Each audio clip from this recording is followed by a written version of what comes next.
Значи вака тир зоните што ги предлагаме за Гостивар, за Маврово и Ростуше се исклучиво за рамномерен регионален развој, колега.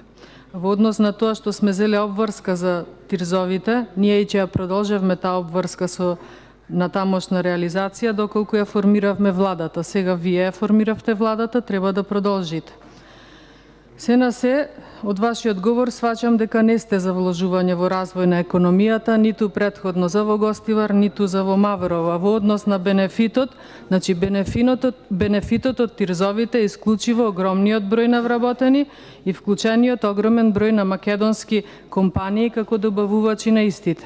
И морам да искористам приликата да ги споменам и останатите амандмани кои што беа поднесени за Маврово, меѓутоа со оглед на времето тешко дека ќе стигна, значи не сме за реконструкција на електрична мрежа во Маврово Јанови, не сме за тирз во Маврово и Ростуше, не сме за реконструкција на патот Маврово Јанови Врбен, за реконструкција на регионалниот пат Брана Жировничко Анче. Не знам што всушност ќе вложите вие како влада за западниот регион, односно конкретно за општина Маврово и Ростуше. И за јавноста пак ќе повторам, со ребалансот се предвидени 45 милиони денари помалку за тирзовите во Република Македонија, а за јавноста исто така ќе кажам дека со ребалансот зголемена е ставката угостителство за над 2 милиони денари, што значи продолжуваме со луксузот, со елитизмот и со негрижата на оваа власт за државата. Ова е ваша вечна навика, но за жал повторно сега ќе ги потсетиме граѓаните на Република Македонија. Ви благодарам.